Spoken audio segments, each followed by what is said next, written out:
26. Sabay-sabay po nating basahin, mga kapatid. Jesus said unto them, My meat is to do the will of him that sent me, and to finish his work. Say not ye, there are yet 4 months, and then cometh harvest. Behold, I say unto you, lift up your eyes, and look on the fields, for they are white already to harvest. And he that reapeth receiveth wages, and gathereth fruit unto life eternal, that both he that soweth and he that reapeth may rejoice forthwith together. Amen. Purihin ang Diyos, palapakan natin, kapatid, ng Panginoon sa pagbabasa ng kanyang magandang salita at ang ating pamagat, kapatid, sa oras na ito.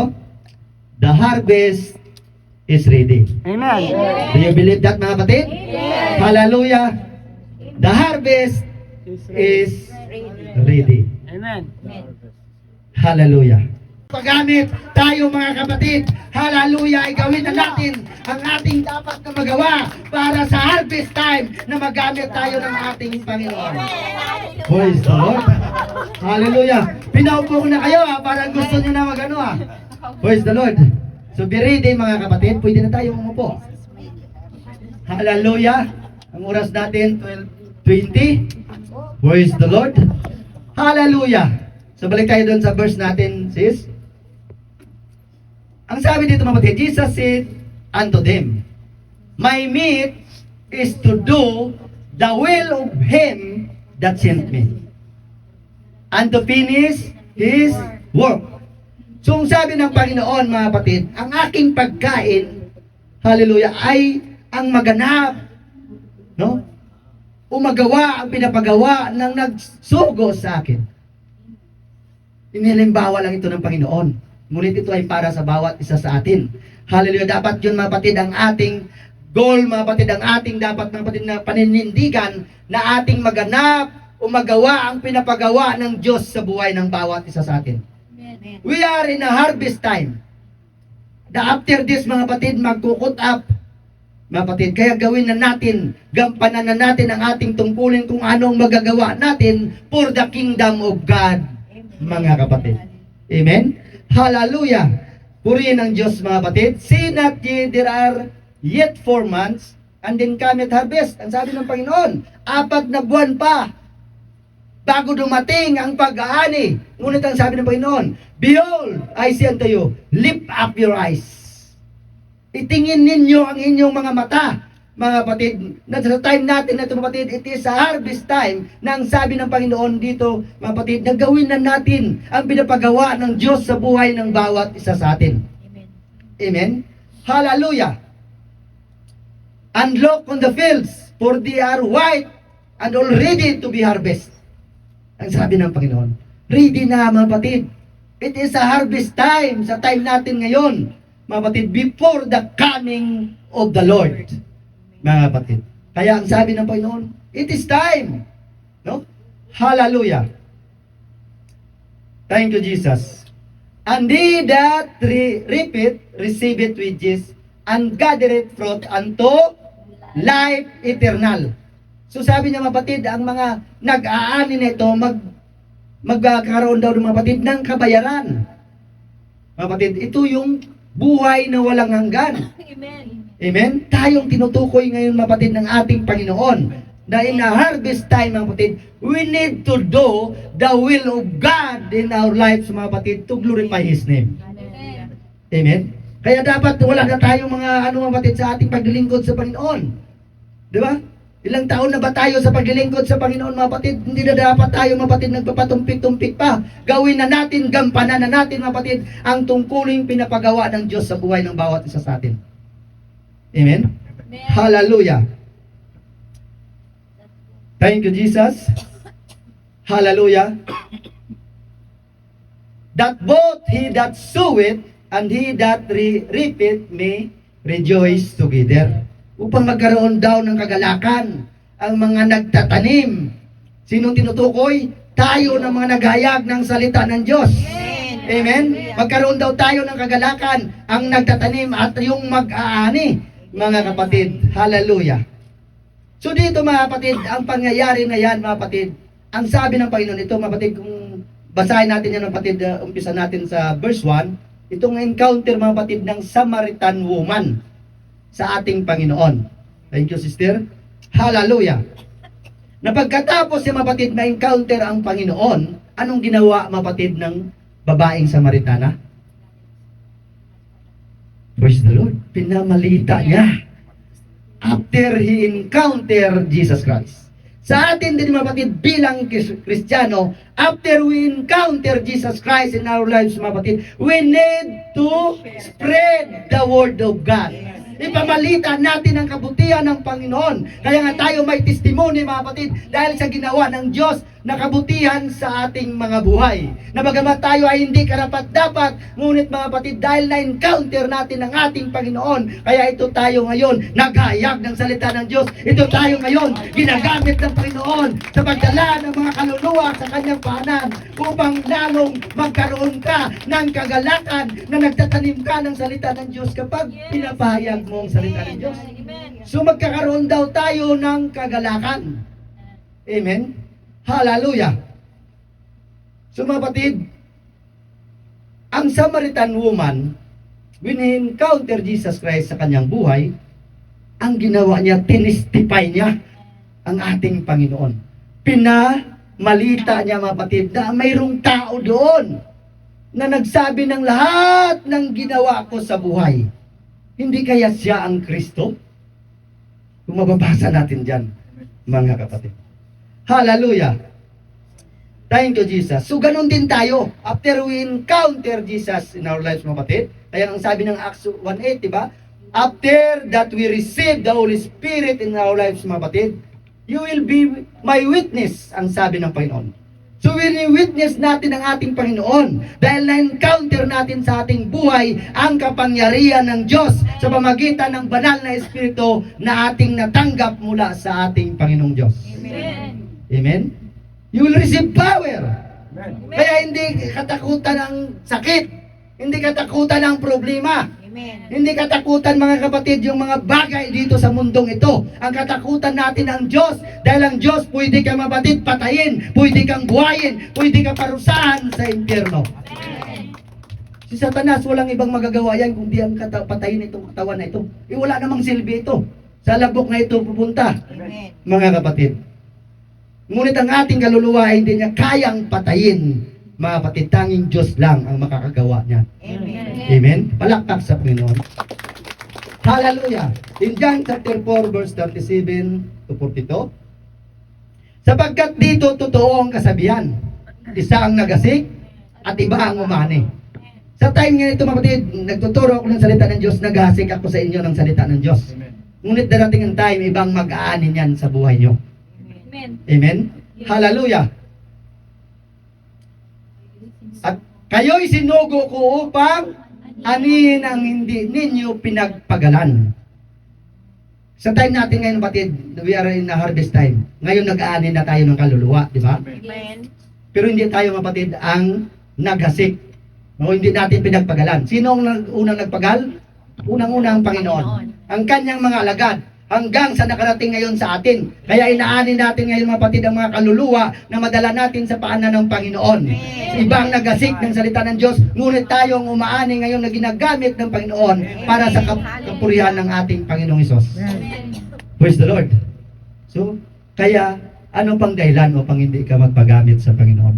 Amen. Dahil ba may tampo ka? Dahil ba may sakit ka? Dahil ba may galit ka? Dahil ba may puot ka? Hindi dapat yan nagiging hadlang. Kung may galit ka sa akin ka magalit, huwag sa Diyos. Amen. Dahil ang Diyos tapat siya sa kanyang salita, mga kapatid. Amen? Amen. Hallelujah.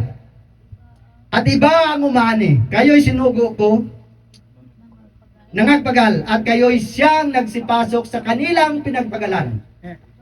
Biro niyo mga kapatid? Hallelujah. At marami sa mga Samaritano sa bayang yaon ang sa kanya nagsimpalataya dahil sa hallelujah, salita ng babae. Dahil doon sa salita ng Samaritan woman, marami ang naniniwala sa ating Panginoong Hesukristo. Amen? Ganon din, dahil sa pahayag natin, sa mga testimony natin sa ating buhay kung paano tayo binago ng Panginoon. Di ba marami ang natututo, marami ang nakakalam ng katotohanan, marami ang naniniwala na talagang totoong Diyos ang ating sinasamba sa iglesia ito dahil nakikita sa ating buhay ang pagbabago. Amen. Amen? Hindi maniniwala si Brad Lorenzo sa akin kung hindi niya makita ang pagbabago. Amen. Dahil alam niya ang buhay ko. Amen? At si Brad Boy, who is the Lord? Hallelujah. Sinabi niya sa akin ang lahat ng mga bagay na aking ginawa.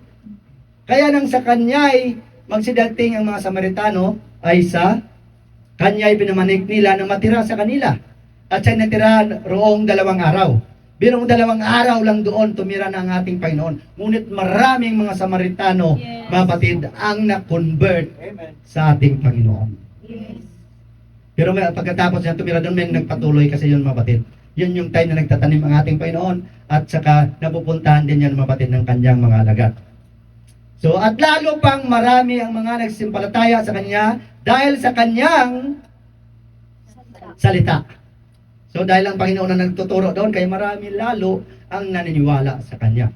At sinabi nila sa babae, ngayon nagsisampalataya kami hindi dahil sa iyong pananalita, sapagkat kami rin ang nakarinig at nalalaman naming ito nga ang tagapagligtas ng sanlibutan. Amen. Amen. 2,000 years ago, marami na ang naniniwala sa Panginoon. Kaya tayo ngayon, mapalad tayo dahil nabuksan tayo ng salita ng Diyos dahil sa mga patutuo o testimony o sa mga pagpahayag ng salita ng Diyos ng mga lingkod ng ating Panginoon na ginagamit niya, mapatid, upang iparating ngayon sa atin ang kanyang mga banal na salita. Amen. Amen. Kaya nararapat palakpakan ang ating Panginoon. Yes, of course. Thank you, Jesus, mga kapatid. So we are called, mga kapatid, to be a fishers of men.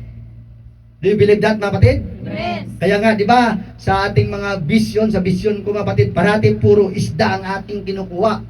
Malalaking isda, mga kapatid. No? Maraming beses yan nangyari sa buhay ko sa panaginip, mga kapatid. At vision ng ating Panginoon. So we are called, mga kapatid, to be fishers of men. Ang sabi, mga kapatid, ng Matthew chapter 4, verse 18 to 20, at sa paglalakad niya sa tabi ng dagat ng Galilea, ang ating Panginoon, ay nakita niya ang 2 magkapatid. Si Simon na tinatawag na Pedro at si Andres na kanyang kapatid na inihulog ang isang lambat sa dagat sapagkat sila'y mga mamamalakaya. At sinabi niya sa kanila, magsisunod kayo sa hulihan ko at gagawin kong mga mamamalakaya ng mga tao. At pagdakay, iniwan nila ang mga lambat at nagsisunod sa kanya. Tingnan niyo, mga kapatid. Si Pedro at ang kanyang kapatid na si Andres, mga kapatid, nadaanan lang doon ng ating Panginoon habang siya naglalakad sa dagat ng Galilea, mga kapatid. At tinawag niya, Pedro, Simon, hali kayo, sumunod kayo sa akin. Nagtanong pa ba si Pedro? Nagtanong pa ba si Andres? Anong ginawa nila? Iniwan nilang lahat ang kanilang mga ginagawa at sumunod sa Panginoon. Ganon din tayo. Kapag tinawag ka ng Panginoon, mga kapatid, iiwan mo na ang lahat ng mga bagay sa sanlibutan ito dahil walang ibang mas mahalaga kundi ang pagsunod sa ating Panginoong Diyos. Amen. Amen? Isang tabi na yan ang mga bagay na ating ginagawa ng mga makasanlibutan. Tanda natin, mga kapatid, hindi tao ang tumatawag sa atin. Amen. Ang tumatawag sa bawat isa sa atin, ang Diyos na may lalang ng langit at lupa. Amen. At kapag sinabi niya at pag tinawag ka niya, kapatid, hindi ka na dapat kailangan magtanong-tanong pa. Yes. Ang Amen. gawin mo na lang sumunod. Wala nang reclamizing pag tinawag ka ng Panginoon. Amen? Amen. Masasaktan ka lang. Di ba? Habang umaayaw ka sa Panginoon, nasasaktan ka. Di ba? Na-experience natin, mga kapatid? Amen. Habang umaayaw ka sa Panginoon, lalo ka lang nasasaktan. Amen. Di ba? Masisira ang buhay mo kapag hindi ka sumunod sa Panginoon. Thank you, Jesus. So maliwanag, mga kapatid, sumunod ka agad sila. Wala na nang tanong-tanong. Di ba? Kaya kapag sinabihan ka ng pastor mo na magturo ka, huwag ka nang magtanong. Pag sinabihan ka ng pastor mo, Pastor, pagod ako. Naku, panggabi pa ako niyan lahat. Praise the Lord. Hindi katwiran yun sa Panginoon. ang gagawin mo, lumapit ka sa Panginoon at bigyan ka ng kalakasan. Kahit isang linggo kang walang tulog, kapag ang Diyos ang nagbigay sa iyo ng kalakasan, mga kapatid, magagampanan mo pa rin ang tungkulin mo. Amen. Amen? Kaming 2 linggo na walang tulog, di ba, Brad Lorenzo?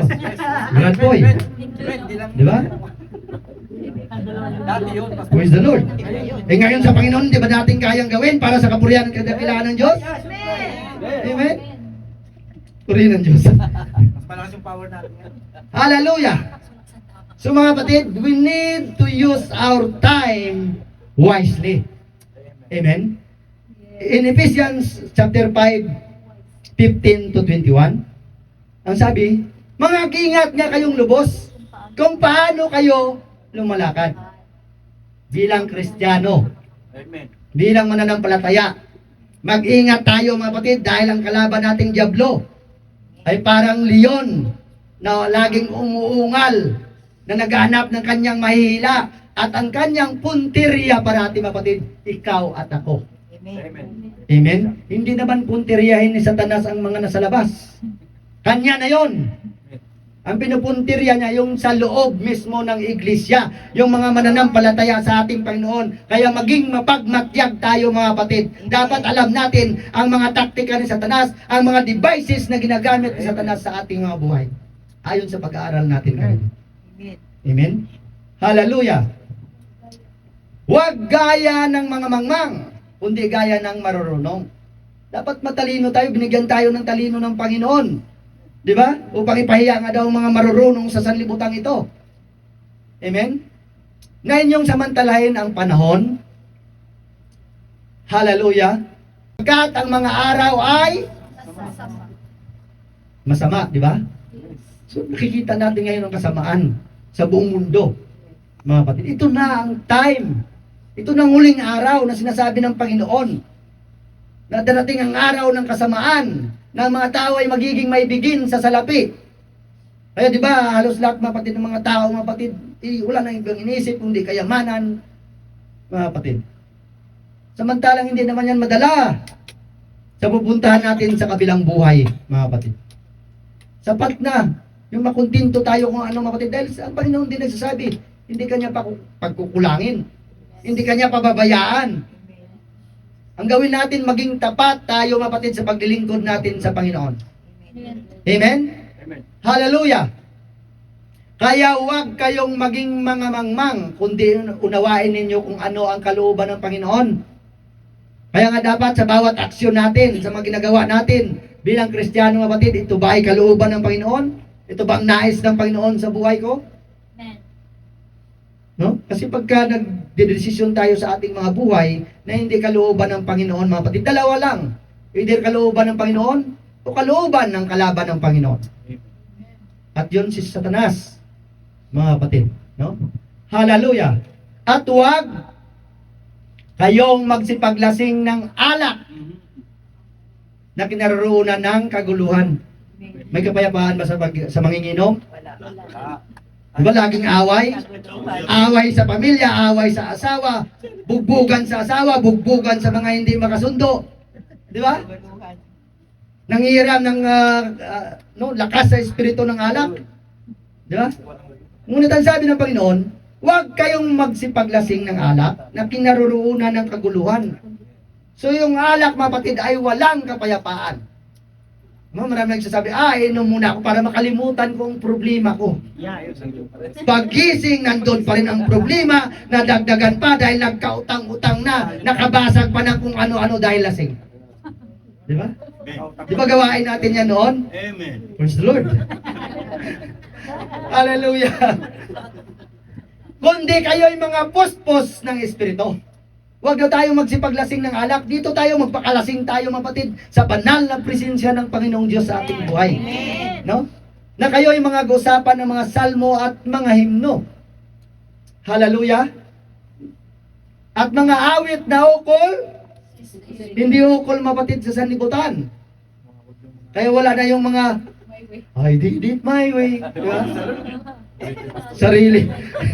Sa sarili mo ng kaparaanan, mga kapatid, no? Hallelujah! Na nangag-aawitan at nangagpuri sa inyong mga puso sa Panginoon. na kayo'y laging magpasalamat sa lahat ng mga bagay sa pangalan ng ating Panginoong Jesucristo sa Diyos na ating Ama. Maliwanag, di ba? Yes. Sa pangalan daw ng ating Panginoong Jesucristo sa Diyos na ating Ama. Amen. Sabi nila, saan daw sinabi na Ama si Jesus? Ipakita niyo yung verse na yan. Okay? Napasakop kayo sa isa't isa sa takot kay Kristo. Amen. So kailangan magkaroon tayo ng pagpapasakop sa bawat isa. Mga kapatid, hindi porkit na pastor ka na, mga kapatid, ay hindi ka na magpapasakop sa iyong kapwa mananampalataya. Tanda natin mga kapatid, posisyon lang yan dito sa ibabaw ng mundo. Pagdating natin sa harapan ng Panginoon, pantay-pantay tayo. Pagdating natin sa langit, mga kapatid, pantay-pantay tayo doon. Mapagkakaiba lang natin doon ang crown, mga kapatid. Hallelujah. Kaya yun ang ating pinakaanuhin, mga kapatid. Mithiin na wag lamang eternal life. Kundi dapat nandun din yung crown of life, crown of righteousness, crown of joy, crown of glory, and incorruptible crown. Amen? Dapat kabisado yung 5 crowns na yan.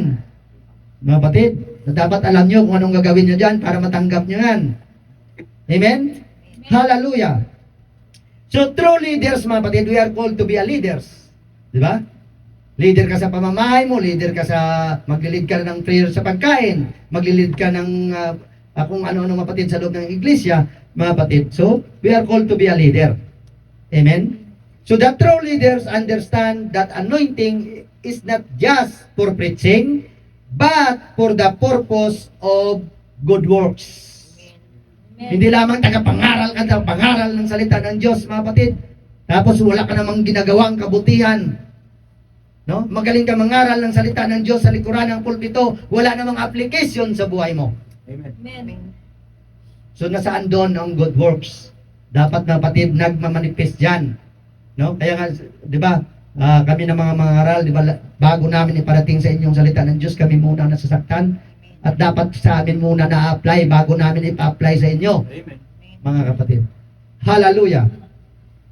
So they recognize that their calling is not about seeking the spotlight, but about humbly serving others. Yes. Hindi ka tinawag, mga kapatid, na upang paglingkuran. Tinawag tayo ng Panginoon upang maglingkod. Amen. Kaya huwag kang pabida, huwag kang mapagmalaki, mapagmataas, mga kapatid, dahil siguradong ibabagsak ka ng Panginoon. Amen?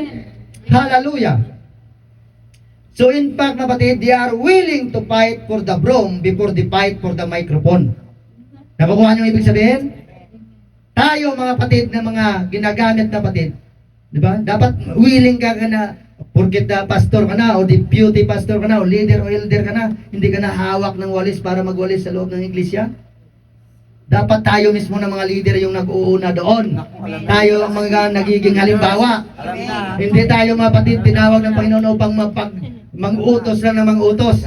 Tinawag tayo ng Panginoon upang tayo mismo ang manguna. Iba ang leader at iba ang boss. Hindi ka boss, leader ka, mga kapatid, kaya ililid mo. Amen? Kasama din yun. Praise the Lord. Maano ba kapatid ang humawak ng vacuum? Ako, nagbabacuum ako dyan, mga kapatid. Kahit pa paano. Praise the Lord. Hallelujah. Thank you, Jesus. So the mindset, mga kapatid, is rooted in the teaching of Jesus, who said that greatness comes from being a servant. Amen. If you want to be lifted up by the Lord Jesus Christ, you need to serve. Ang ginagawa natin yan, pag-serve yan. Yung paggamit mo ang boses mo, pag-serve yan. Ang pag-ginagamit mo, patid, ang gumagawa ka, tumutulong ka, pag-serve yan sa kapurihan ng Panginoon. Ang panganaginip mo, Sister Hilda, ay pag-serve yun. Yun ang nais ng Panginoon sa buhay mo, mag-serve ka. Huwag kang tumakbo, huwag kang lumayo. Amen? Gusto mo ba ipalunok sa isda bago siguro sumunod? Praise the Lord. So Jesus himself, mga kapatid, exemplified this principle.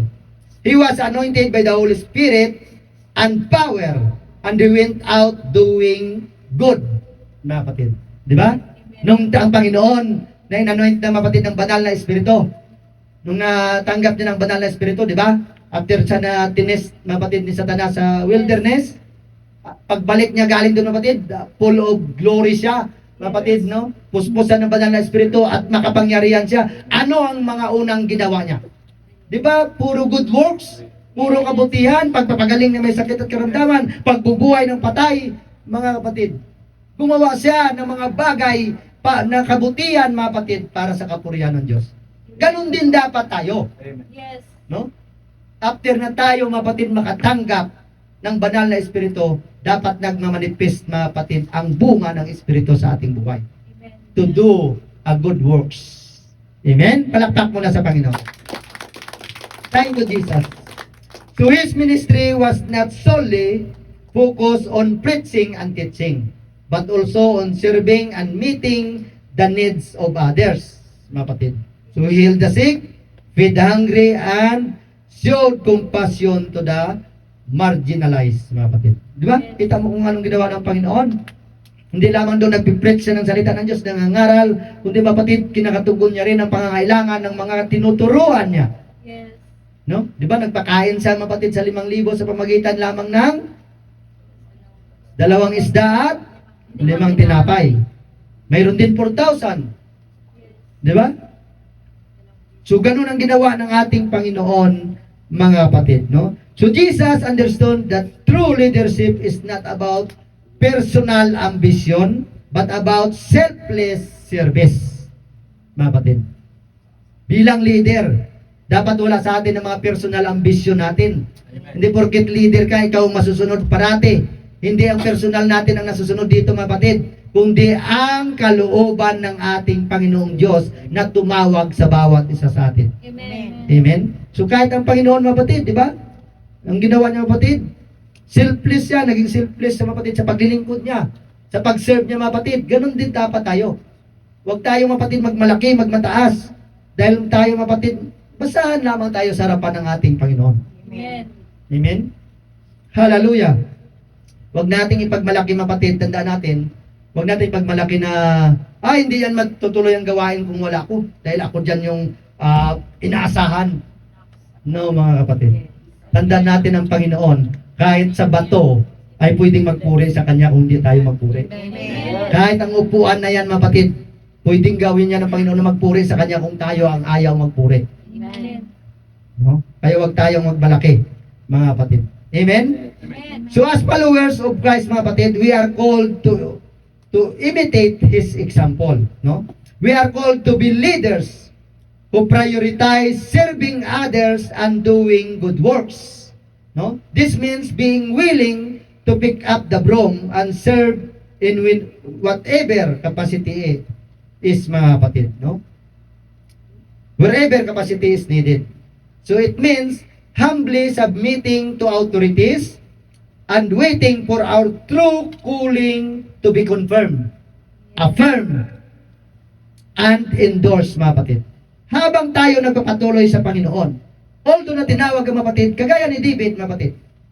Nung tinawag si David, ano palang edad niya, mapatid? Bata siya. Ngunit inanoint na siya na maging hari. Ngunit naging hari ba siya kagad? Di ba nagpapasako pa rin siya doon sa power and authority ng hari na si Saul, mga kapatid. Sumusunod niya pa rin, ginagawa niya pa rin ang kanyang tungkulin, ang kanyang gawain o yung inuutos, mga kapatid, ng hari sa kanya. Ganon din sa ating paglilingkod dito, mga kapatid. Wait for your time. Because your time, it will come. When it come, mga kapatid, no one can snatch that from you. Amen. Di ba? Maghintay ka lang. Tinakda ng Panginoon ang oras mo. Pag oras mo na. Amen. Di ba natandaan yung pelikula? Pag oras mo na, Nick Guevara. Tama ba yun? Parang naalala ko pa yun, ha? Praise the Lord. Hallelujah. Palakpak muna sa Panginoon. Thank you, Jesus. So when we embrace the power of anointing for good works, we become agents of positive change in the world, mga kapatid. Ganun tayo. Ganun dapat. At yun ang nararapat, mga kapatid. No? So our action have the potential to impact lives, mga kapatid. Bring healing and restoration and demonstrate the love of God to those around us. Dapat, nadidemonstrate natin, mga kapatid, ang pag-ibig ng Diyos. Kung paano tayo inibig ng ating Panginoon. Di ba, ang sabi kanina sa awit, mga kapatid, no? Walang kapantay ang pag-ibig ng Diyos sa atin. Di ba? At sabi niya, eternal ang pag-ibig ng Diyos sa atin, mga kapatid. No? So, kailangan natin, mga kapatid, gawin din ito. Dapat nasa atin ang, di ba, natanggap natin ang kaligtasan, inibig tayo ng Panginoon, nagkaroon tayo ng kaligtasan, ganun din, mga kapatid, ang gagawin natin. Maging halimbawa tayo, mga kapatid, bilang mga lingkod ng ating Panginoong Diyos. Amen? Amen. Hallelujah. So, whether it's volunteering at a local shelter, helping a neighbor in need, or using our skills and talents to benefit others, every act of service is an opportunity to make a difference, mga kapatid. No? So, serving others through good works not only benefits those we help, but it also transforms us from within, mga kapatid. Na hindi lamang, mga kapatid, na dahil gumawa ka ng kabutihan doon, yung mag-benefits na, mga kapatid, yung mga tinulungan mo, pati rin ikaw, mga kapatid. Dahil nababago na, mga kapatid, ang pananaw natin sa ating buhay. Kung dati, mga kapatid, di ba, pabayaan na natin, nakikita natin na naghihirap ng mga kapatiran, mga kapatid, ngunit ngayon, di ba, ginagawa natin ang lahat para matulungan sila, umaabot sila, mga kapatid. Yun ang pag-ibig ng Diyos na nakikita dapat sa ating mga buhay. Amen? Amen. Hallelujah. Thank you, Jesus. Hallelujah. So, serving others through good works not only benefits those we help, but it also transforms us from within. It cultivates humility, compassion, and a heart of gratitude, mga kapatid, no? So it reminds us that true leadership is not about personal gain, but about sacrificial love and service. It aligns us with the heart of God and allows us to experience the joy and fulfillment that comes from making a positive impact in the lives of others. Ganun dapat, mga kapatid. Dapat ang ating mga pamumuhay bilang Kristiyano, mga kapatid, may impact sa ibang tao. Kaya nga, kapatid, either good or bad, kapatid, di ba? Kasi pag bilang leader, kapag ang ginagawa mo ay kasamaan, di ba? Magkakaroon din ng impact dyan, mga kapatid, sa mga nakakaalam o nakakakita ng ginagawa mo. Ngunit yung kabutihan, di ba? Impact din, mga kapatid, at may kapurihan sa ating Panginoon. Ngunit yung kasamaan, ang ginagawa mo na Kristiyano ka na, leader ka na, mga kapatid, no? Anong sasabihin ng tao? Ay, ganyan ba yung mga taga-FOGC? Naku, Fellowship of Jesus Christ pa naman. Ganyan ba yung mga membro dyan? Gusto niyo, sino kapatid ang unang-una nasisira? Ang Panginoon. Kasi ito pag-aari ng ating Panginoon. Kaya nga, sa bawat ginagawa natin, mga kapatid, kailangan talaga natin na tingnan, mga kapatid. So, true leaders understand this and prioritize serving others over seeking personal recognition. Meron kasi ibang kapatid na, para makilala lang, magtuturo ako, magsusunglid ako, mag-aalay ako ng awitin para makita ako sa live. Di ba? Hindi ganun dapat ang purpose natin. Mag-aalay ka ng awitin para sa kapurihan at kadakilaan ng Diyos. Amen. Hindi ng sarili mo o ng kapwa mo, mga kapatid. Amen? So by embracing the power of anointing for good works, we can become agents of positive changes and make a lasting impact in the world. So let us be inspired to serve others and follow in the footsteps of Jesus, who went out doing good and showed us the true meaning of leadership. Ganun, mga kapatid, binigyan tayo ng halimbawa ng Panginoon kung anong ibig sabihin, mga kapatid, ng tunay na leader. So ang tunay na leader, mga kapatid, ay nagsiserve. Ang tunay na leader ay naglilid kung anong mga gawain, mga kapatid. Hindi tayo boss na, gawin mo to. Itong utos mo. Hindi ganon. Ikaw mismo ang manguna, mga kapatid, para maging halimbawa ka sa nasasakupan mo. Amen. Amen. Kaya darating ang time na kayo magiging leader, mga kapatid, o gawing pastor ng ating Panginoon. Dapat alam nyo, mga kapatid, kung paano i-lead ang kongregasyon. Amen? Amen. Hallelujah! So anointing is not just for preaching, but for the purpose of good works, no? So truly, there's never fight for the microphone, sabi kanina natin, at first, but they will fight for the broom to serve, mga kapatid, and submit to authorities, and their true calling is confirmed, affirmed, and endorsed, mga kapatid. Darating yan sa buhay ng bawat isa. Di ba? Hallelujah. So people of God, be inspired to serve others by willing to do good works. Ito Amen. dapat tayo. Yung makabutihan ang ginagawa natin, mga kapatid. No? So Jesus said, whoever wants to become great, be a servant. Amen. Jesus was anointed by the Holy Spirit and power, and he went out doing good, mga kapatid. In Acts chapter 10 verse 38, ang sabi dito, sa makatwid bagay si Jesus na taga Nazaret, kung paanong siya pinahira ng Diyos ng Espiritu Santo at ng kapangyarihan na naglilibot na gumagawa ng mabuti. Amen? At nagpapagaling sa lahat ng mga pinapahirapan ng dyablo sapagkat sumasakanya niya ang Diyos. Amen? So yung lahat daw na pinapahirapan ng dyablo, mga kapatid, pagagalingin ng ating Panginoon. Amen. No, kapag sumasa iyo ang Diyos, mga kapatid, kaya mong pagalingin kahit na inalihan pa yan ng demonyo. Kaya tingnan mo, kapatid, ang katabi mo, baka inalihan ng demonyo. No? Rebuke in Jesus Christ's name.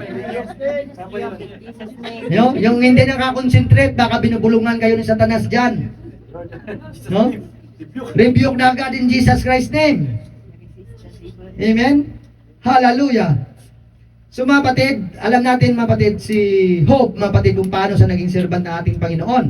Di ba, alam natin ang buhay ni Job, mga kapatid. Amen. Ngunit mga kapatid, si Job dumanas ng maraming pagsubok na hindi pa natin mga kapatid dinanas. Amen? So Job was not a king. Hindi siya hari, mga kapatid. No? Job was not a pastor. Job was not a prophet. Job was not an evangelist. Job was not an apostle. Job was not a priest. Job was not a doctor. Job had no ministry. Tanda natin, si Job, mga kapatid, ay walang ministry. No? Yet, Job turned the back from evil. Amen? Job was a man of integrity, upright, and God-fearing, mga kapatid. Ganon si Job, na kahit anong pangyayari sa kanyang buhay, mga kapatid, hindi niya nalintanan niya yon. Ngunit lang inano niya, kapatid, yung kinakatakutan niyang ating Panginoon. Na mas gusto niya pang sumunod o maglingkod sa Panginoon kaysa sa pangyayari sa kanyang buhay. Alam natin kung ano nangyari, mga kapatid. Namatay ang kanyang mga anak. Nawala ang kanyang kayamanan. Di ba? Nagkasakit siya simula ulo hanggang talampakan, nagkaroon ng bukol na sa bawat galaw niya, kapatid, kung gaano kasakit yon. Pero hindi yun nagiging hadlang upang hindi niya papurihan, dakilain, sambahin ng Diyos. Amen. Ganon din dapat tayo. Ano man problema, ano man pagsubok, sakit at karamdaman, sakit lang yan. Mas makapangyarihan ang Diyos sa sakit mo. Hallelujah, mas makapangyarihan ang Diyos sa problema mo. Mas makapangyarihan ang Diyos o mas malaki ang Diyos kaysa sa problema ang kinakaharap mo. Amen. You need to do the will of God. You need to believe God, mga kapatid. And you will see the power of God sa buhay mo. Amen. Ay, huwag tayong matakot, huwag tayong mangamba. May iba sa inyo, pag nagka-problema na, balisang-balisa na, apektado ng lahat. Hindi ganon. Sa halip na magpapikto ka, bakit hindi ka manikluhod Amen. at manalangin sa Panginoon? Amen. Amen? Hallelujah. So, you don't need to hold office in the church to start living in holiness to have good character, mga kapatid. Hindi natin kailangan ng posisyon, kahit ordinaryong mananampalataya ka lang. Si Job nga, mga kapatid, walang ministry, hindi pastor, hindi evangelist, hindi propita. Diba? Ngunit mga kapatid, siya ay may pagsunod o may takot sa ating Panginoong Diyos. So being a Christian, mga kapatid, is not about having office or position in the church. So being a Christian is seeking to be in the presence of God, being obedient and fearing Him, mga kapatid. Ganun dapat ang Kristiyano. Mas mahalaga, mga kapatid, na gawin natin na may takot tayo sa Panginoon at lagi nating sinisik, mga kapatid, ang presensya ng Diyos. Amen. Anong purpose kung bakit tayo pumupunta sa bahay panambahan? Di ba? Para maramdaman natin, maranasan natin ang presensya ng Diyos sa ating mga buhay. Di ba? Kaya nga kapag hindi mo nararanasan ang presensya ng Diyos sa loob ng bahay panambahan, tanungin mo na mga kapatid. Lalo na sa mga ganito panambahan, sa tunay na sambahan mga kapatid, tanungin mo na ang sarili mo. Maaring may kulang ka. Mayroon ka mga kapatid ng mga bagay na hindi nagagawa mga kapatid sa paglilingkod sa Panginoon. Amen? Amen. Hallelujah. So, Job was a servant. Amen? And servant only served, not looking for position or honor, although in the things of God, it is the opposite. No? So the good servant will be given good position. He must only serve and already serve mga kapatid. No? Service is silent. Dito dapat mga kapatid, mag-serve tayo na wag nang ipangalandakan pa. Naglilingkod ako sa Panginoon. Ginagamit ako pagtuturo ng salita ng Diyos. Hindi natin yan dapat ipagmalaki. Hindi natin dapat yan ipagmayabang, mga kapatid, dahil, mga kapatid, pribiliyo lamang yan ng Panginoon sa buhay mo. Amen? Amen. Hallelujah. Thank you, Jesus. So the good servant will be given good position. He must only serve and already, mga kapatid. Service is silent. Service is humble. Service is good. So to serve is to kill vanity by loving. Because to serve, you must love. And to love, you must be served, mga kapatid. Yes. Amen. Diba? Maglingkod ka kung mayroon kang pag-ibig. Vice versa yun. To serve, mga kapatid, is to love. And to love is to serve. Dapat ganun tayo, mga kapatid. Dahil iniibig, mga kapatid, ang kapatiran o ang iglesia ng Panginoon, kaya nagsiserve ka, mga kapatid. Kahit pagod, kahit puyat, kahit walang tulog, mga kapatid, hindi malaga sa atin yon. Ang importante, mga kapatid, ang mapaglingkuran natin ang Diyos, ang masamba natin siya sa espiritu at katotohanan, ang maibalik natin ang kapurihan at kadakilaan sa pagbibigay niya, mga kapatid. Hindi pa yun, mga kapatid, ang ginawa natin, mga kapatid, hindi pa yan kayang bayaran ang ginawa ng Panginoon sa cross ng Kalbaryo, mabigyan lamang tayo ng kaligtasan. Amen. Amen? Kaya hindi dapat hadlang ang anumang problema at pagsubok sa buhay. No? Hallelujah. Thank you, Jesus. So, why we still here in Saudi Arabia, mga kapatid? Bakit nandito pa tayo sa bansang Saudi Arabia? Ako nung pumunta dito, ang sabi ko, 2 years lang ako. Ngayon, magti-20 years na, mga kapatid. 2 dekada. No? So, mga kapatid, ang plano, ang purpose ng Diyos sa ating mga buhay, yan ang magaganap.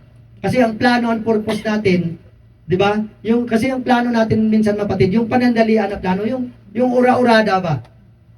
Ngunit ang Diyos, mga kapatid, ang plano niya sa atin ay pangmatagalan. Yes.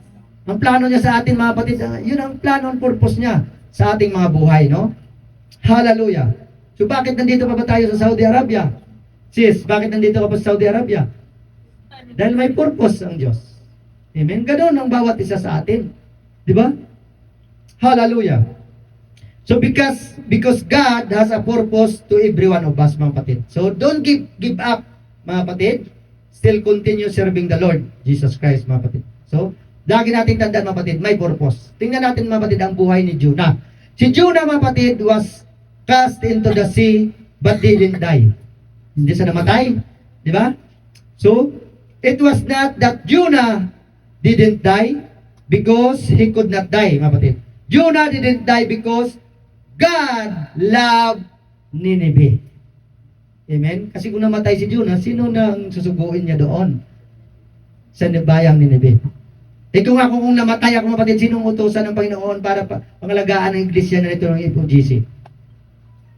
So may purpose ang Diyos sa buhay ng bawat isa sa atin. Amen. Di ba? Kaya doon tayo, mga kapatid, sa plano and purpose ng Diyos sa buhay ng bawat isa sa atin. In everything we do in our lives, mga kapatid, we need to ask God if it is the purpose or the will of God sa ating mga buhay, mga kapatid. Amen? So, ang Jonah had a purpose. If the Lord wanted to take you home, you'd already be home, mga kapatid. Yes. Di ba? Kung gusto ng Diyos na pauwiin ka, dapat noon pa. Bakit nandito ka pa ngayon, Sister Hilda? Ang tagal mo na walang ikama. Di ba? Praise the Lord. Bakit nandito pa rin? May purpose pa ang Diyos sa buhay mo. Di ba? Amen. So you're still here because God so loved the world, mga kapatid. You have divine purpose. Amen. So the Master has need of you to go into all the world and preach the gospel to every creature. Amen? In Mark chapter 16 verse 15. So sabi doon, mga kapatid, hallelujah, at sinabi sa kanila, magsiyaon kayo sa buong sanlibutan at inyong ipangaral ang ebanghelyo sa lahat ng kinapal. Ito ang purpose kung bakit nandito pa rin tayo sa Saudi Arabia, upang ipangaral sa inyo ang salita ng Diyos, ang ebanghelyo na magdadala ng kaligtasan sa sangkatauhan. Mga kapatid, no? Kaya nandito pang bawat isa sa atin, di ba? Dahil ang purpose ng Diyos sa bawat isa. So sabi dito, ipangaral ninyo ang ebanghelyo sa lahat ng kinapal. Sinong gagamitin? Tayo, mga kapatid, bawat isa sa atin na nakatanggap na o na-apply na sa buhay ang ebanghelyo. Amen. At kung mabasa pa natin diyan sa baba sa verse 16, ang sumampalataya at mabautismuhan ay maliligtas. Amen. So ang ano ng Panginoon ay pangaral, walang iba kundi ebanghelyo. Kaya huwag kayong magtaka kung bakit lagi na lang ebanghelyo, gospel, death, burial at resurrection ng Panginoon. Dahil yan ang utos ng Panginoon na ipangaral sa buong sanlibutan para ang sumampalataya dyan at magpabautismo ay maliligtas.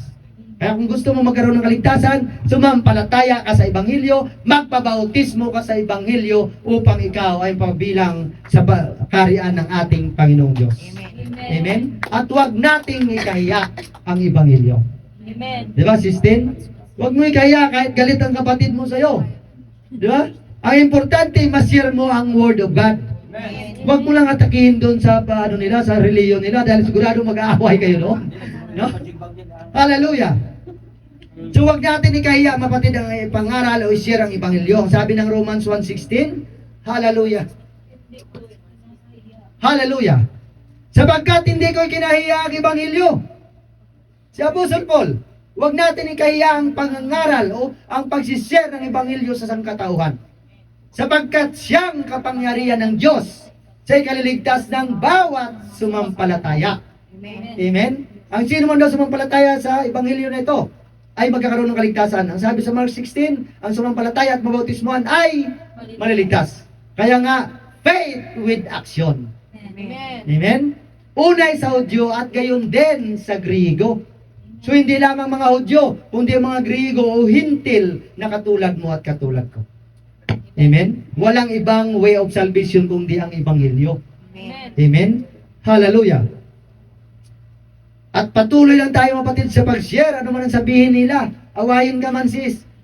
Share mo lang ang Word of God. Yes. Dahil hayaan mo ang salita ng Diyos ang magrima doon. Amen. Kasi kung patulan mo sa personal natin na karunungan at karunungan, mag-aaway lang kayo. Baka maghiwalay pa kayong magkapatid. Di ba? Ngunit kapag ang salita ng Diyos ang magrima sa puso ng bawat isang mabatid, kahit gaano pa katapang yan, kahit gaano pa tibay yan, mapatid, o gaano pa yan, mapatid, katigas, palalambutin niya ng ating Panginoon. Amen. Amen? Hallelujah! So Noah was ridiculed by people while building the ark. Isipin natin kung paano, mapatid, ang kay Noah habang ginagawa niya, mapatid, ang ark, mapatid, no? Anong ginagawa siya? Kung sa time pa siguro natin, napakatanga naman ng taong ito, no? Sa dami-dami ng pwede paggawaan ng barko, doon pa sa taas ng bundok. Di ba? Siguro kung tayong nandun, ganun din ang sasabihin natin. Ngunit hindi natin alam ang plano and purpose ng Diyos, mga kapatid. Hallelujah! So sabi dito, mga kapatid, hallelujah! So until the flood came, so keep building even when people don't believe you. Yes. Yes? Sis, kahit hindi sana naniniwala sa'yo, just keep building. No?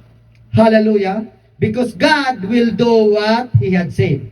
So the Bible says in Genesis 6:8, and Noah found favor in the eyes of the Lord. No? And after that, mga kapatid, the rest of the people perished. So keep building your faith in God, Jesus Christ, mga kapatid. No? Keep building lang kahit na ayaw nila maniwala. Kahit na hindi ka paniwalaan, just share the Word of God, mga kapatid, at wala ka ng pananagutan doon sa Panginoon. Hallelujah! So, mga kapatid, tulad ng Samaritan woman sa atin kanina doon, mga kapatid, na main verse, mga kapatid, no? Hindi niya ikinahiya ang ipangaral ang Ebanghelyo. Hindi niya ikinahiya na ipangaral, mga kapatid, ang ating Panginoon. Na i-share ang salita ng Diyos. Na ipamalita na may tao na nakakaalam ng lahat ng ginagawa ko. Siya kaya ang Kristo. At napatunayan nyo ng Panginoon ay nakaharap na rin nila. At marami ang naniniwala, mga kapatid. No? In John chapter 4, 29, 30, so magsiparito kayo. Tingnan ninyo ang isang lalaki na nagsabi sa akin ng lahat ng mga bagay na aking ginawa. Ang Panginoon, first time niya na-encounter ang Samaritan woman, alam niya ang lahat ng bagay sa buhay ng Samaritan woman. Kaya huwag tayong magtaka kung bakit na kapag nandito tumatayo ang lingkod ng Diyos, bakit ikaw ang natatamaan ng salita ng Diyos na parang may hugot ka, pastor. Parang alam na alam mong pangyayari, pastor. Tanda natin, mga kapatid, kami na mga nagtuturo, walang karunungan at kaalaman. Ang may karunungan at kaalaman ang Diyos na nagre-reveal niyan upang ipahayag sa iyo, upang iparating sa iyo ang salita ng Diyos, ang nais at plano ng Diyos sa buhay mo. Amen. Kaya huwag kang magtaka kung bakit ang kasalanan mo nare-reveal dito, mga kapatid. Dahil ang Diyos ay totoo. At alam niya ang lahat ng bagay sa buhay ng bawat isa sa atin. Amen. Thank you, Jesus. Palakpak sa Panginoon. Hallelujah. Mangyari kayang itong Kristo? So nagsilabas sila sa bayan at nagsiparaon sa Kanya, mga kapatid. Hallelujah. So, at lagi nating tandaan, mga kapatid, kapag tayo ay unutusan ng ating Panginoon, mga kapatid, na halimbawa, umayo, di ba ang Panginoon, nung inutusan ng kanyang mga lagad, di ba? Dalawa-dalawang kanyang pinaalis, mga kapatid, o pinalakad. Di ba? So, kapag tayo, mga kapatid, inutusan ng Panginoon, huwag tayo, mga kapatid, sabi kung sino ang gusto natin. Hayaan mo ang Panginoon. Kung sino ang gusto natin makasama. Ay, hindi ko pwedeng, ayaw kong maging backup po yung mga yan. Yeah? Wala tayong karapatan na mamili, mga kapatid. Kung sino ang inilagay ng Panginoon, yon ang nararapat. Amen. No? At lagi natin tandaan, mga kapatid, kung sino pa ang inaayawan mo, yan pa ang ipapartner sa iyo ng Panginoon. Amen. Amen? Tandaan natin yan, mga kapatid. Kung sinong ayaw mo, yan ang ibibigay sa iyo ng Panginoon na kasama mo. Partner sa ministry ang pinagkatiwala sa iyo ng Panginoon. Amen? Hallelujah. Kaya, mga kapatid, love one another. Mga kapatid, no? So, leaders, tandaan natin sa mga leaders. Lahat naman tayo leaders. So, bago tayo, mga kapatid, umayaw sa mga ministeryong pinagkakatiwala sa atin ng Panginoon, isipin natin ng milyong bisis. Amen? Bilang leaders, mga kapatid. Isipin mo, mga kapatid, ang impact sa gagawin mo. Hallelujah. So bilang leader, mga kapatid, sa atin nakatutok ang paningin ng mga bago. Amen? Hindi yan, mga kapatid, titingin doon sa mga kapwa niya na baguhan. Titingin yan sa pastor, sa leader, sa elder, o sa nagtuturo dito. Kaya kapag ang bawat salita na tinuturo natin pag walang application sa buhay natin, mga kapatid, matitisod lang ang mga bago na yan. Amen? So bago nila, mga kapatid, basahin at paniwalaan, mga kapatid, ang sinasabi mo, ikaw muna ang kanilang kilatisin. Di ba? Bago magbasa yan ng banal na kasulatan, lalo na mga dumarating na mga bagong mga kapatid, mapagmatyag yan. Amen? Bago nila basahin yan, binabasa muna nila ang sarili mo. Bago nila basahin ang Biblia, mga kapatid. No? Hallelujah. So mga kapatid, lagi nating tandaan, you are now ambassador of Christ. So maging halimbawa ka, mga kapatid, for the glory of God. Amen. Ambassador tayo ni Kristo. Hindi tayo ambassador lang ng bansa natin, mga kapatid, kundi ni Kristo mismo. Ang Diyos na may lalang ng langit at lupa. Ang Diyos na nag-ahon sa iyo sa lusak ng kasalanan. Amen. Kaya nga dapat, mga kapatid, maging halimbawa tayo, maging totoo tayo, mga kapatid. Dahil yon ang nararapat sa buhay ng bawat isa sa atin, mga kapatid. Amen? Amen. Palakpak muna sa Panginoon. Hallelujah. In conclusion na tayo, mga kapatid. Puri ng Diyos. In Galatians chapter 6, verse 7 to 10. Ito, mga kapatid, ay para sa bawat isa sa atin. Huwag kayong padaya. Amen. Amen? Ang Diyos daw ay hindi nagbibiro. mga kapatid. Sapagkat ang lahat ng iasik ng tao ay siya na manghanihin niya. Di ba? Hindi ka pwedeng mag-ani mga kapatid ng kung ano yung tinanim mo yun ang anihin mo. Hindi ka pwedeng mag-ani mga kapatid ng buko kung ang tananim mo ay santol. Di ba? So, iba yun. Yung sabi niya mga kapatid, hallelujah, sapagkat ang mag-ani, lagpas yun, balik. Sapagkat ang nag-asik ng sa kanyang sariling laman, ay sa laman mag-aani ng kasiraan. Yes. So kapag ang inasik mo mga kapatid ay makalaman na gawain mga kapatid, ang anihin mo daw ay kasiraan. Dahil ang laman na ito mga kapatid, masisira ito. No? Datapwat ang nag-asik ng sa espiritu ay sa espiritu, mag-aani ng buhay na walang hanggan. Amen? At huwag tayong mga pagod sa paggawa ng mabuti. Huwag daw tayong kapatid mapagod sa paggawa ng mabuti. Amen. Kaya huwag mong sabihin, pagod na ako. Ayaw ko na. Praise God. Yan parati sinasabi ni Mrs. Pagod na siya. Mga kapatid. Bakit tayo mapagod? Hindi ka napagod ang Diyos sa pagbibigay sa atin ng buhay. Hindi ka napagod ang Diyos, mga kapatid, sa pagbibigay sa atin ng lakas tuwing umaga. Mga kapatid. No? So, ito lang nais ng Panginoon na balik natin sa Kanya. Kaya hindi natin, pagod na ako. Hindi yan mapatid katwiran sa ating Panginoon. Amen? Hallelujah! Huwag tayong mga pagod sa paggawa ng mabuti sapagkat sa kapanahunan ay magsisipag-ani tayo kung hindi tayo mga himagod. Kung hindi tayo tumigil. Kaya nga mga kapatid, ang sabi ng Panginoon, ang mananatili hanggang wakas ay siyang maliligtas mga kapatid. So huwag tayong mapagod, huwag tayong mga kapatid na sasabihin natin na, ay, ayaw ko na, pahinga muna ako. Eh kung matuluyan kang pahinga, Bye-bye. di ba? Dapat ang sabi ng Panginoon, lagi natin sinasabi, no? Hanggat may hininga ako, magpupuri at magsasamba ako sa Diyos. Maraming nagpapatutuo dito, mga kapatid. Magka-problema lang, may sakit lang, ayaw na rin sumamba at magpuri sa Diyos. Tapos sabi niya, hanggang may hininga. Eh kung kunin ng Panginoon ang hininga natin. Di ba? Huwag tayong mapagod sa paggawa ng kabutihan para sa kapurihan ng Diyos, mga kapatid. Amen. Amen? Kaya nga, samantalang tayo'y may pagkakataon, habang may time pa tayo, Yes. amen? Ay magsigawa tayo ng mabuti sa lahat. Hindi sinabi diyan na mamili ka lang. Hindi sinabi diyan ng kaibigan mo lang o ang kapatid mo lang sa pananampalataya. Sabi dito sa lahat, maging kaaway mo.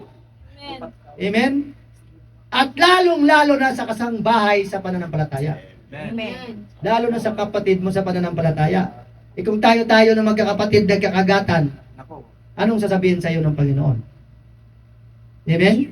Amen. Hallelujah. Matthew 9:37 to 38. Yan ang ating last verse. Nang magkagayon sinabi niya sa kanyang malagad, katotohanay ang anihin ay marami, datapwat kakaunti ang mga. Magawa. So anong nais ng Diyos sa bawat isa? Dapat maging manggagawa tayo. Amen? Amen. Idalangin nga ninyo sa Panginoon ang anihin na magpadala siya ng mga manggagawa sa kanyang aanihin. At sino ang tinutukoy dyan? Tayo. Kaya dapat na batid, wala na sa ang mga bagay na nakakatisod sa atin. Ang mga bagay na nakapagpigil sa paglilingkod natin sa Panginoon. Ito, walang ibang gagamitin mga kapatid ng Panginoon, kundi bawat isa sa atin. Di ba? Ang bawat isa sa atin, kung pag ginamit ito ng Panginoon, sa sunod na mga kapatid, ay magdudubli ito, mga kapatid. Yun ang gusto ng Panginoon. Amen? Kaya gawin natin, mga kapatid, ang mga ministeryo natin, mga kapatid, i-fulfill talaga natin. So we need to invest in the kingdom of God. At anong dapat natin gamitin, mga kapatid? Use our talent, no, our time, and treasure. May time tayo ngayon sa pagsamba at pagpuri sa Diyos. Gamitin mo yan. Hindi lamang sa time na yan. O gamitin mong oras na yan, mga kapatid. Maghayo ka, mag-aya ka ng kaluluwa sa paanan ng Panginoon. Para magkaroon ka ng reward sa ating Panginoon. Ang ating talent.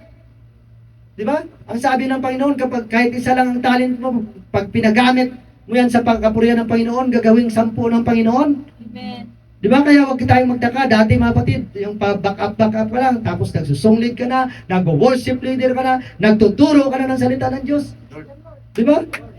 Eh yung talent mo nang halang tagaupo dyan, hindi mo pa ipagamit sa Panginoon. Kahit magligpit ng upuan, mga kapatid, ay hindi mo kayang gawin. Magdiligpit na kayo. Di ba?